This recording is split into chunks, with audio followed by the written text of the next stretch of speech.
Okay, I'm gonna get started now. If anybody else comes, they'll just have to deal with not hearing the first like minute or two.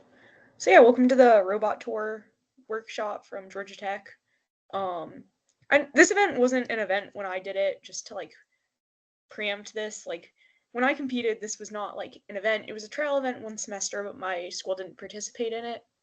But I did a lot of builds. I mostly did the physics-based builds. So obviously it's a slightly different experience than what a lot of you guys are doing, but I know the basic principles of building and optimizing the points, which is the real challenge of these events. So hopefully this will be helpful for you guys. And feel free to drop questions in the chat whenever. I have notifications on, so I'll see. Yeah, so we're just going over like the rules, like some design ideas and like common designs that I saw when I've ES'd this event. Navigation systems, because I think that's like the main issue with this event that I've seen people struggling with. Just like common things I've seen people doing wrong, and then just like a few other resources, but also for this particular event, that's not going to be super useful because it's kind of just the rules and like find a robot kit. Yeah, so for the rules, just to like, because I find the rule sheet for this event to be very confusing and kind of convoluted. Basically, the overall goal of this entire like event is just build a robot that navigates through a track that doesn't hit obstacles and does so in an amount of time.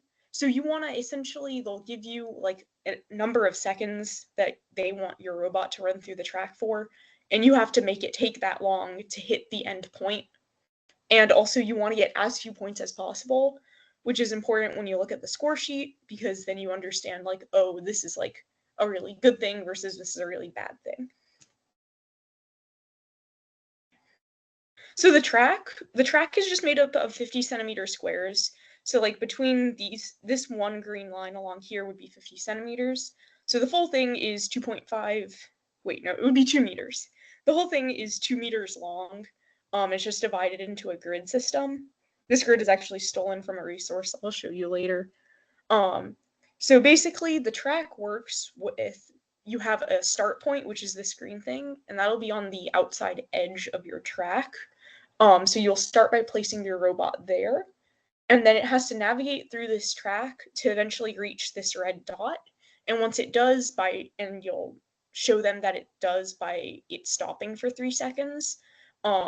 That's when they stop their timers for how long your run took, and that's also the position that they measure the distance from the red dot from. So these green zones are the gate zones, and you lose 15 points, which is a good thing. You want to lose points. Every time you go into one. Only the dowel on your robot, which we'll get into a little bit later, but theoretically you should know what the dowel is by now. um, every time your dowel goes into one of these zones, you subtract 15 points from your score. And this year they added in a thing called the final gate. And that final gate is basically like, if that's the last gate you go into, you subtract 30 extra points. So you can get a lot of extra points by hitting that gate last. They also have obstacles. It's the same as last year. There are up to 10 obstacles, and you gain 70 points when you hit one, or you can choose to remove all of your obstacles, and you do that by just gaining 50 points. So if you think there's absolutely no way you're getting through this course without hitting an obstacle, there is absolutely no reason to not remove the obstacles. Like, I think when I was ESing, that was a big, not mistake, but like a big like error that I saw a lot of teams doing. They kind of knew that they would hit the obstacles, but then they still had the obstacles. And it's like, guys, you can just remove these for less of a penalty. So definitely do that if you're not super confident in your robot, because like you have nothing to lose really. Like if you're confident that something's going to go wrong, just accept that and then try to get as close to the red dot as possible. Because if you can optimize your distance, and if you can optimize the time it takes and the number of gate zones you can hit, it's definitely worth it. Because if you hit all 3 gate zones, you're almost making up for the fact that you took away your obstacles, so it might be a good decision on you guys' part. So that's the basics of the track. ESs set it up however they want, but we are given templates. That's where this is taken from. Um, and yeah, the red dot has to be in the center of the square. which is pretty useful for navigation, and otherwise it's just generic grid with stuff on it. So for the design specifications, I didn't see a lot of teams getting DQ'd when I was helping run this event. The main thing I saw were people messing up their dowels.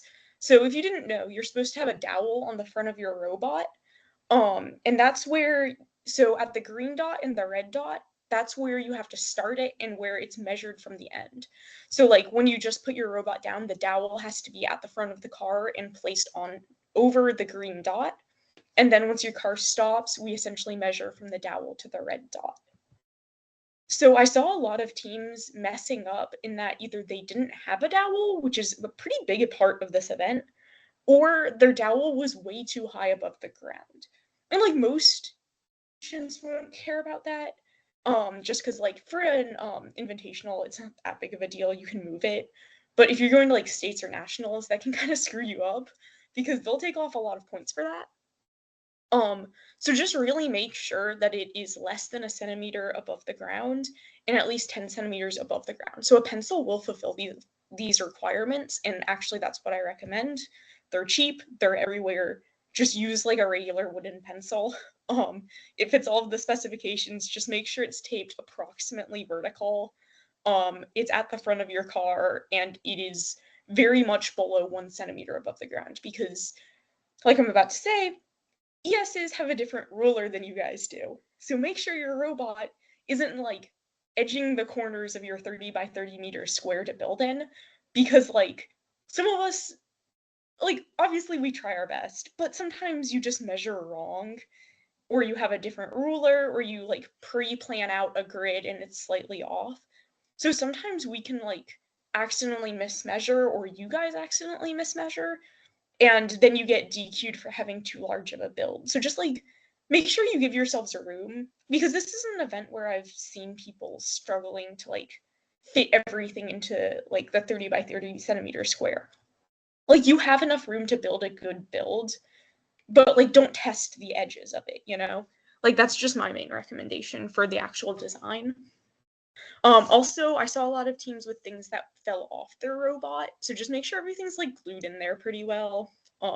Hopefully not a huge issue, and obviously if it happens, it's not like intentional. But yeah, just be cognizant of that.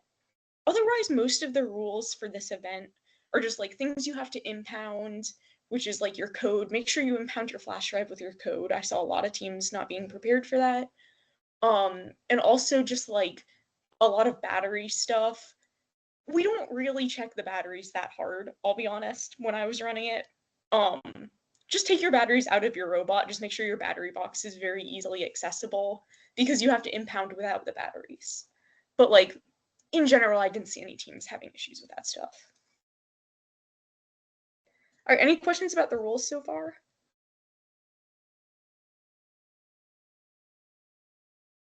Okay, so to answer your question about the track, so when you get to your build slot, you'll have 10 minutes to set up. At the beginning of that 10 minutes, they should show you the track, and you'll get to take a look at it and like plan out how you want to do things. You get 10 minutes to change your code, make sure the track is like, decide if you want to remove the blocks and whatnot. So you get 10 minutes to like look at the track. You will not be told the night before, but you will know that it is the 50 or the 2 meter grid. An impound is a common thing in Science Olympiad in that it's where at the beginning of the day you take your build and you give it to the event supervisors. This is so that in case you do accidentally see the track, because oftentimes they're just in a public area, you can't make changes to your stuff until you're at your time slot. So at the beginning of the day, you just like walk over and you hand off the things in the rules that are listed as impoundables or things that you're required to impound. Does that answer both of your questions? Not quite. I'll get into the code a little bit more later. I recommend starting with a base, but we'll go over that in a bit. But you do have to have like the file that you'll be programming with pre-made. Like you can just write up code on the spot, but if you want code that has pre-made chunks, which you're allowed to do, you do have to impound that on a flash drive.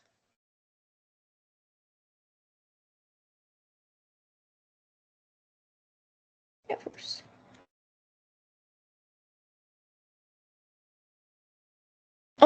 No matter what, your robot should need to be programmed. That is one of the main parts of this.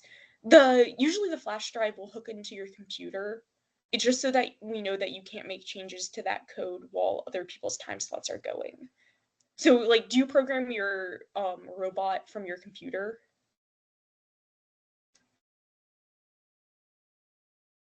Okay, yeah. So whatever code file you have, so like let's say you're using Arduino IDE, you would put the Arduino file onto a flash drive, impound that, and then you can only edit that file that you impounded, but you'll still edit it on your computer. So like the ESs will like be looking over your shoulder, making sure you're not like opening other files. Okay. All right, so that's most of the rule things. Yeah, hopefully, if we have more questions, we can come back to that later. So now I'm just gonna go over some common designs and like stuff that I've seen, stuff that I think works, and also just some other stuff that I found online while I was writing this. All right, so one of the kits that I saw that does work very well is the Word Science kit. That's just the generic partner for Science Olympiad that like makes a lot of build kits for us. It is $100 though, which is not amazing, but it comes with everything that you would need for this event. So if you're really desperate and willing to drop that much money, it's a reliable way to get it done. Um, I'm not gonna say if I recommend it or not, but it is officially the Science Olympiad primary option. But also probably the cheaper and better option is literally any other robot that you can find online. Like there are so many of these. Yeah, so this is one that I've seen a lot. This is just a like any programmable wireless robot for science is gonna be pretty good actually. Like I've seen that one when I ES'd. This one I saw a lot, and a lot of these are a lot cheaper, which is nice. So they're much more like attainable for high schoolers if you don't have a ton of money to spend on this or you just don't want to, which is totally fair. And all of these are pretty programmable. They're pretty easy to build. And you can just like hook up the batteries to it and then you can run it. Vex parts? I don't know what those are. I'm sorry. If you can provide a link, I'll answer your question. But the answer is probably yes.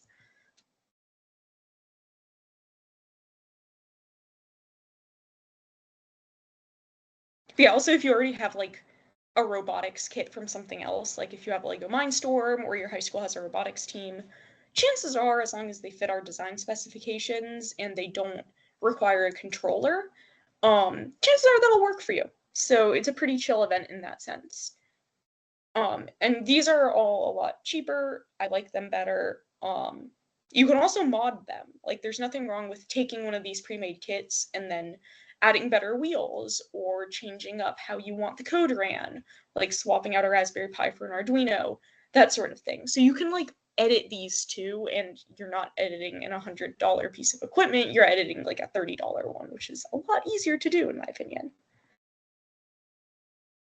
But the best option, at least in my opinion, and granted this is coming from someone who's was like building clocks and stuff, is just to build your own. Like it's a lot more fun, you'll learn a lot more, and also as an ES, we definitely respect the teams that like build their own things more. Like it's just it's more the idea of what Science Olympiad is, in my opinion. You should be building these things for yourself, even if it might be harder and it might work not as good. I think it's just a lot more like the idea of the competition. So, like, my recommendation is A, you can just find a lot of YouTube videos online to do this, but also if you have an Arduino and or DC motor drivers and motors, it's not too hard to build these things. They're just battery packs, a body that if your high school has 3D printers you can print, or you can just slap one together out of cardboard and wood. So like if you did Scrambler, you could probably reuse the body from that and then just put the electronics on top and control the motors somehow. Um, and then you just hook up the whatever programmable you're using, whether it's a Raspberry Pi or an Arduino, hook that up to DC motor drivers, and then hook those motors onto only 2 wheels, really. Most builds for this I saw or only 2-wheel drive so that you can get a good mobility. Granted, this is a lot harder, and it is much more time consuming. Like, it definitely isn't the easiest option, and it will still cost a fair bit if you don't have any of this hardware already. So there's really no good way to make this event completely inexpensive. I just think that it's a good test to see if you can actually design these things instead of just like taking a kit and building one. In my primary recommendation, whether you build your own or you buy a kit, you can swap out the wheels for more grippy ones. So, like, a lot of times you won't know what material the wood you're going to be testing on is. So it's nice to have grippy wheels because sometimes we'll put you guys on like hardwoods or like the weird slippery like hospital flooring. So grippy wheels are pretty important because you just don't know what you'll be testing on. So you want to make sure you can get a good grip on the ground. To answer the question about Vex, yeah, so you would have to change the controller somehow to be pre-programmable. You're not allowed to have controllers for this event. I should have said that before, but all of the programming on your robot has to be it has to be like programmed onto the robot. You can't communicate it with it externally in any way. That's a pretty big DQ. But yeah, are there any other questions about like building it and whatnot? Most of this is just links to kits that I found.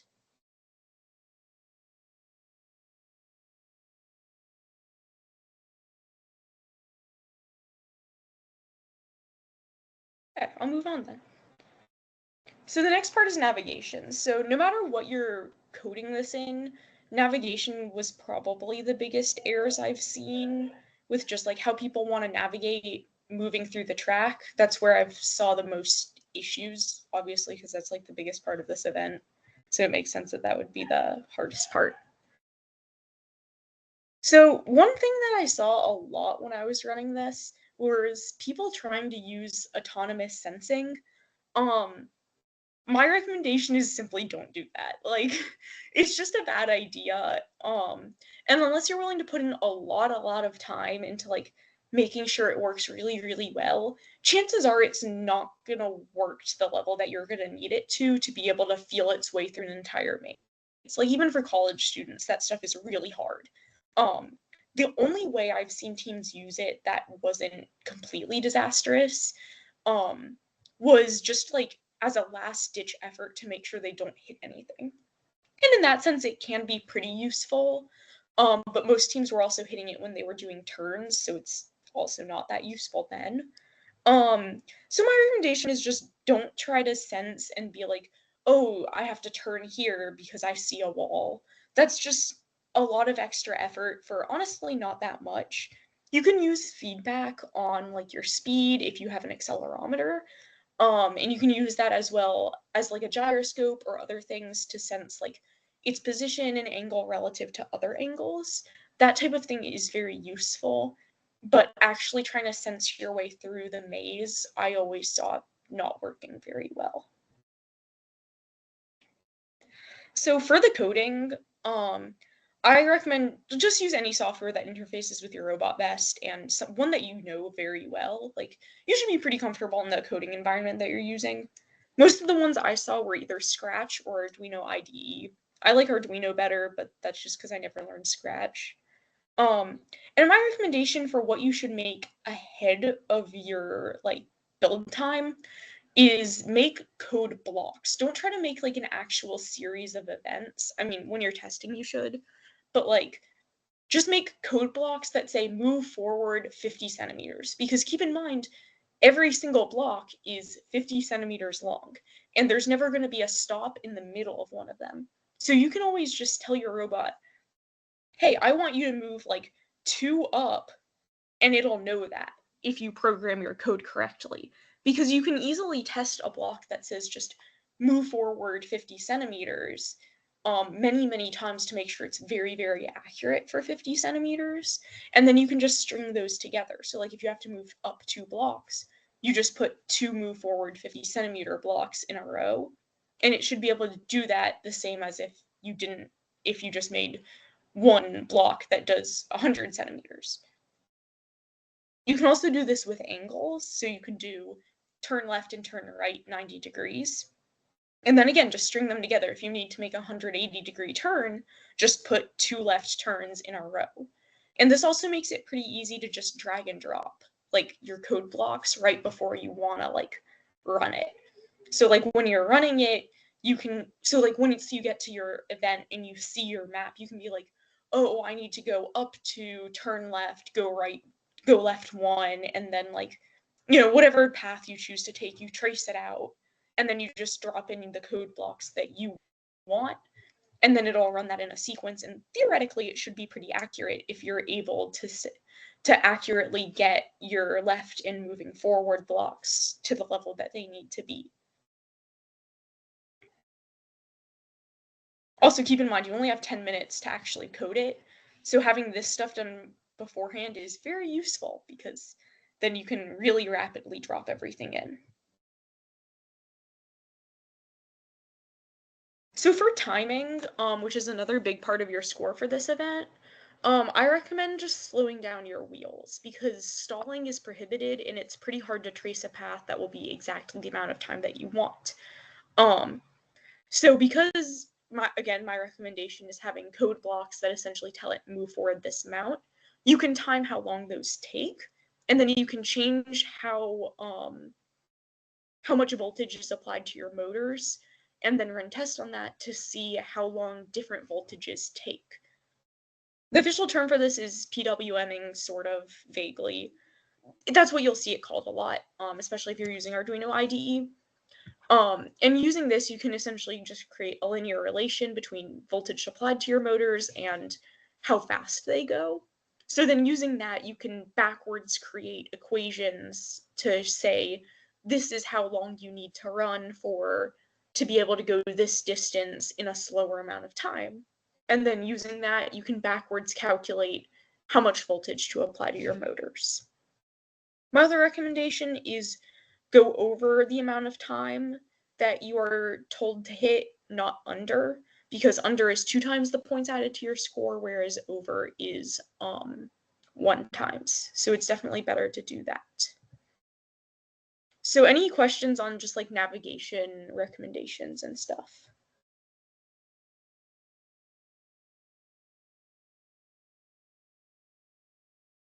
What part?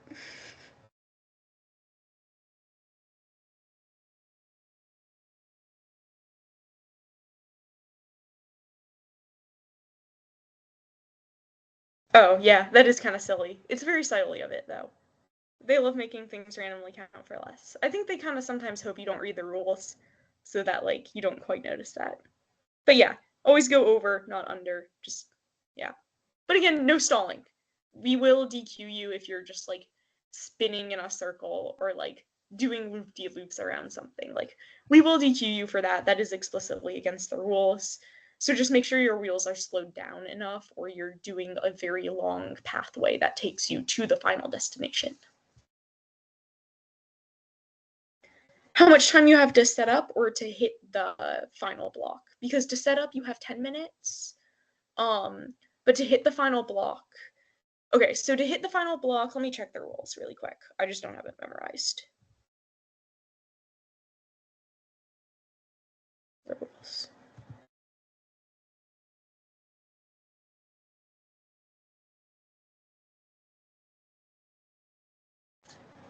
It's between 55 and 85 seconds. So just like the course, you'll get these on the day of, like, once you enter your time block. So you have to have these equations, like, kind of ready to go. But yeah, you should be able to complete it. 10 minutes is a lot more time than you might think. So I wouldn't stress out too much about hitting that time.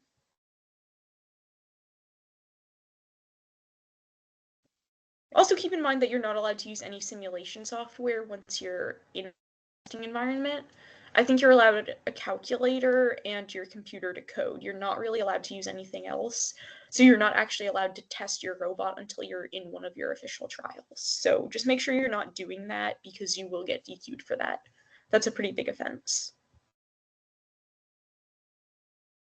Right, since there seems to not be any questions on that stuff, I'll move on to common issues I've seen. So one of the biggest issues I saw when I was running this event was the improper termination of people's sequences. So a lot of people's robots would kind of just like launch off into infinity, or they would like not know how to end or anything. So at some point we would either just call it finished or we would say, hey, I'm sorry, that's a DQ, like it's not stopping. Um, so my recommendation for that is just like test your software a lot, honestly. Unfortunately, there's not much I can say because they're kind of on a case by case basis. But one thing I saw was that one of the teams didn't know how to terminate an Arduino loop. Um, so fun fact, you don't have to use void loop in your Arduino program. You can just put everything you want in void setup, and then it'll only run once, including delays. So just like if you don't want your code running multiple times, which you probably don't, put it into the setup loop of your Arduino code if you choose to use Arduino. I already talked about the dowel issues. Please just make sure they're like good to go when you go to impound, because it was like a lot of teams that had this issue. So I'm not sure if like event supervisors just weren't checking at the previous tournaments they went to, or like it was just a hard to read part of the rules. But just be very careful with your dowels, because after a while ESs start being like, I think I should just start DQing people, like everybody has this issue. So yeah. The next one was hitting too many obstacles. So like I saw some teams that would hit a lot of the obstacles, and at a certain point it was kind of like it would have just been better if you had just gotten rid of the obstacles. And I believe you get 2 runs this year. So don't be stubborn and like really want to have the obstacles. If you genuinely do not think that you can make it through without them, remove them. Like especially if on your first run you hit them, remove them, run it again, because chances are you'll be able to get more gate zones, and that is plus a lot of points. So you might be able to make up your points better if you just remove them. The other final issue I saw was leaving the track. So that's mostly an issue of just poor planning. A lot of times they'll accidentally string the wrong code blocks together and it'll make a wrong turn. Or it will, again, kind of like the improper termination, it will just kind of keep going and it won't know when to stop itself. So just really make sure that when you're planning it out, you can draw on things. So you can draw out the track and write out, like draw on that track what pathway you want your robot to take. So that's my recommendation. Like draw it out and like carefully plan it, because otherwise things can go wrong quite easily for this particular event. And with only 2 trials, sometimes you might not be able to notice everything that might be wrong on your first one.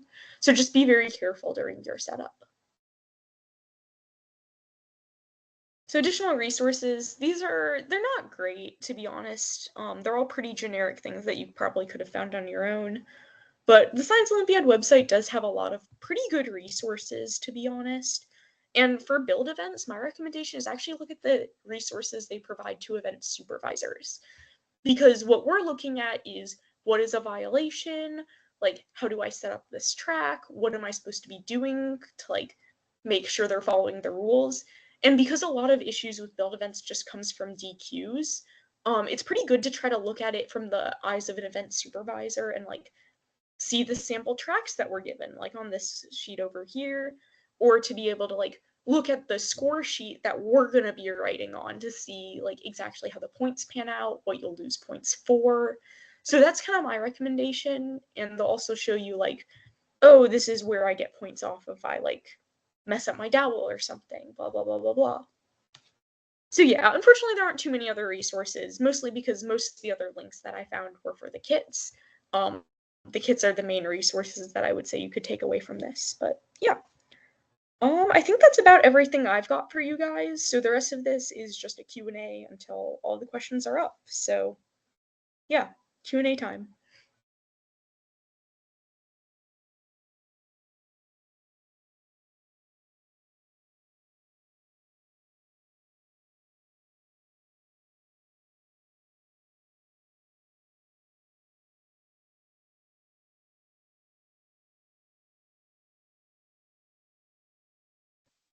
believe the slide should be posted. Harsha would know that better than me, though. Yeah, we'll post recordings and stuff later in the week. Okay, thank you. Oh, I see someone asked what motors do I recommend. Honestly, I recommend any 5 or 12 volt DC motor. Torque-wise, if your robot is pretty light, you don't really need to worry about torque. I would make sure that they have a pretty wide RPM range.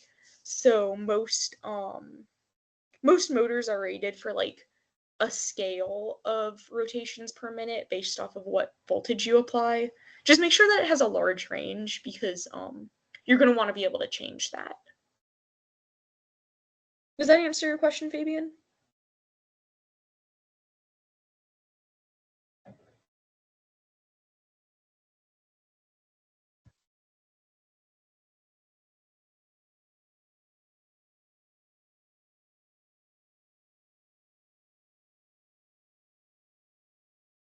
Let me Google what odometry is really quickly.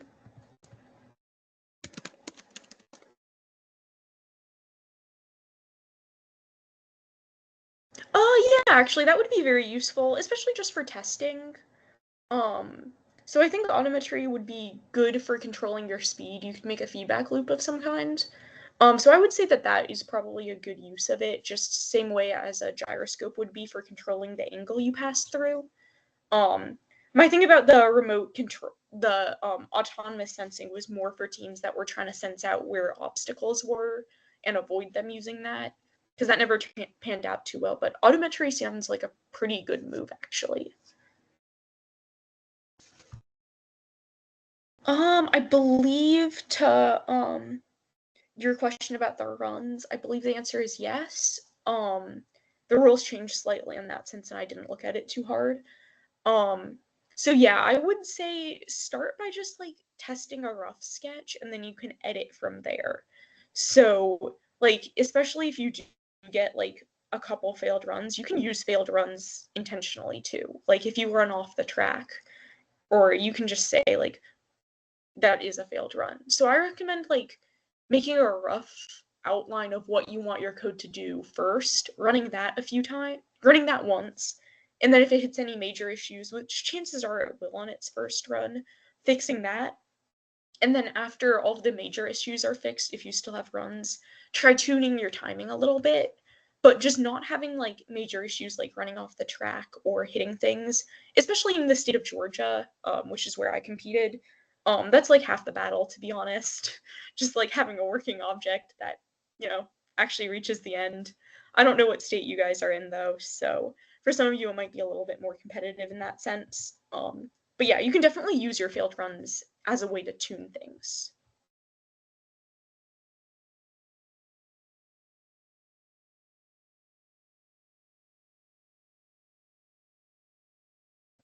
You're not supposed to prep before your allotted time, no.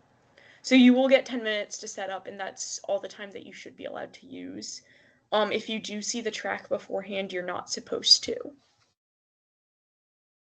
Beyond like setting up your code and like running tests on your robot, you should not be able to see the track up until the 10 minutes you're given.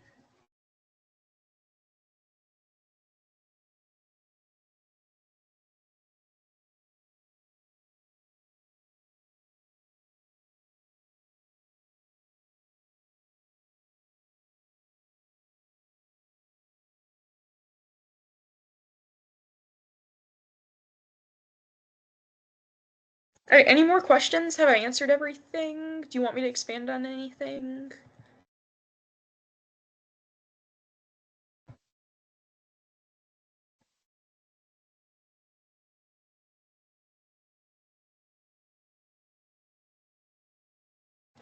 Any motor that can take 5 to 12, or wait, let me check something really quickly. Before I give you a recommendation, I need to check the rules really quick.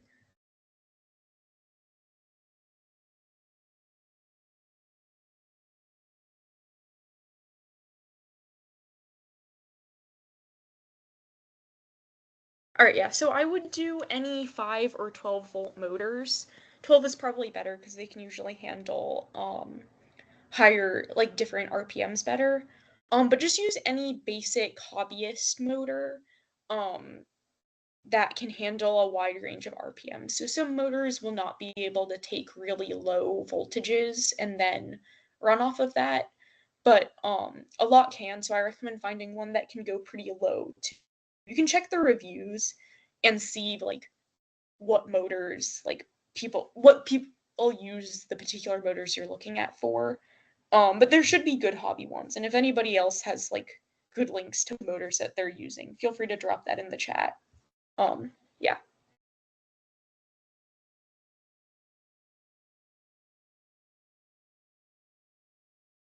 And to answer Fabian's question, yes, you do have to impound data. But yes, you are allowed to have that data during your 10-minute prep. You're just not allowed to like have it before that. You just have to impound it, and then you can use it to help set up.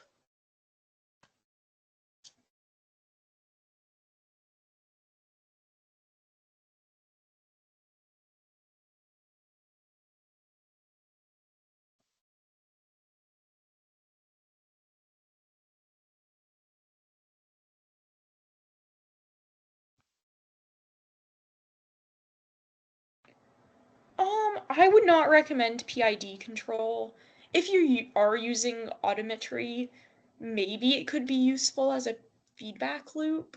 But I think that might be getting a little too complicated. I just don't think that it's necessary. I think with enough testing and like very rigorous testing, I just don't think it's all that necessary, especially since in my experience it's pretty hard to implement in code a lot of the time.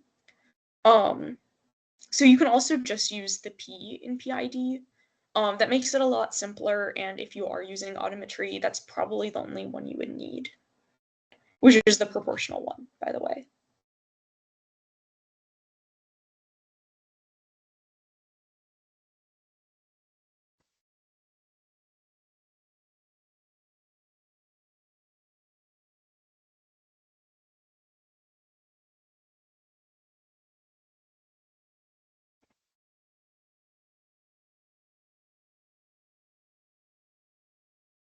Yeah, of course. Any other questions from anybody?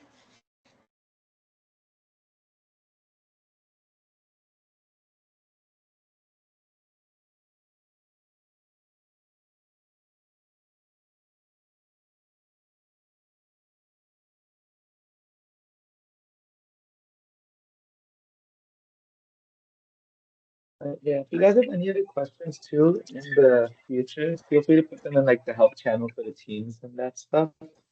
Um, all right, as someone has got to carry another question, I'll let you finish typing.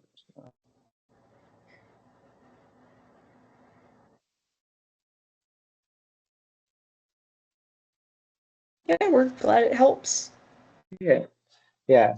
And definitely you guys share the signups with anyone you know who you think would be interested in going to any of these workshops. We'll post recordings for this in a few days. And yeah, thank you guys so much.